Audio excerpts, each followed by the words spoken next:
Behold, Reverent. When we begin a journey like this, returning to ancient words that shaped our world, there is one word that we must start with. Not because it's the loudest or the harshest, but because it is the doorway into everything else. That word is repent. Repent is one of the most distorted words in modern faith language. For many, it has come to mean guilt, shame, or a demand to feel sorry for not being enough. It often sounds like self-rejection, emotional collapse, or moral pressure. But that is not the word Scripture gives us, and it's not the word the ancient world understood. A word meant to restore clarity now feels like condemnation. This is a journey every word in this series will take, from its origin through its drift and back into right perception. Repentance was never designed to crush the soul. It was designed to wake it up. The word does not begin with behavior, it begins with perception. It asks not what have you done wrong, but how are you seeing reality right now? Repentance interrupts assumptions. It challenges inherited frameworks. It invites the courage to see differently. In Hebrew, the word often translated repent is shuv.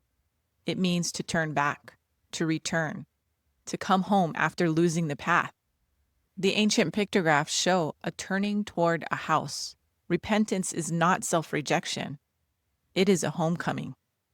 When Jesus begins his public teaching, his opening message is often translated as repent, for the kingdom of God is at hand. Most modern readers hear that as a warning, a call to moral correction, or a demand to change behavior so that God will come closer. But in the world Jesus was speaking to, that is not what those words meant. The word translated repent is often explained using the Greek metanoeo. That's the lexical or dictionary form of this verb, which is the way Greek words are listed in reference tools. But the word Jesus actually uses in this text is Metanoeite. That distinction matters. Metanoeite is an imperative, a direct invitation issued to the listener. It does not describe remorse or guilt. It calls for a change of mind, a reorientation of perception, and it is an ongoing shift in how reality is understood. And that matters because Jesus immediately follows this call with a statement about the kingdom. He doesn't say that the kingdom is coming someday. He says it is near, within reach, at hand. The problem was not that the kingdom was absent. The problem was that the people were standing inside it and failing to perceive it. Jesus' call to repent was not a threat. It was an invitation. Change how you are seeing reality, or you will miss what is already surrounding you.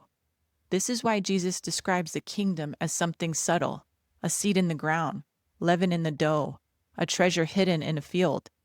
It doesn't announce itself loudly. It doesn't force itself on human awareness. Without a renewed way of seeing, divine presence remains invisible, even when it is near. Repentance was never about earning the kingdom. It was about awakening perception so participation could begin. When repentance enters the New Testament, it arrives as an announcement, not a threat. Repent because the kingdom has drawn near. Reality has shifted. Something has come close, and the old way of seeing no longer works. Repentance is a necessary adjustment when truth is present. Repentance does not face backward in shame. It faces forward in alignment. It doesn't obsess over failure. It reorients toward what is real. It turns toward truth, life, and coherence. When we combine these two ancient ideas, return and reconsider, we arrive at the heart of repentance. Repentance is the decision to turn toward what is real.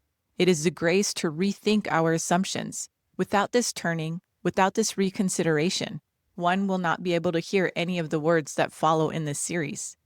If our perspective has not returned, ancient words will still pass through modern confusion. Repentance is not a threat. It is an awakening. It restores clarity where distortion crept in, alignment where drift occurred, and purpose where direction was lost.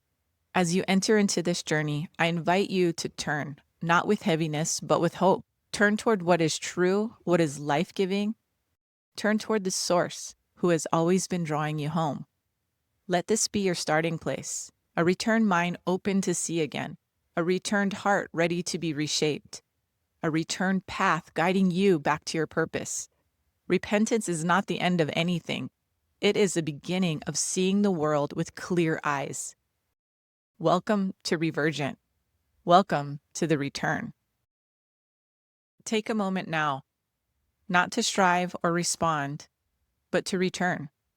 The kingdom Jesus spoke of does not arrive through effort, but through awareness.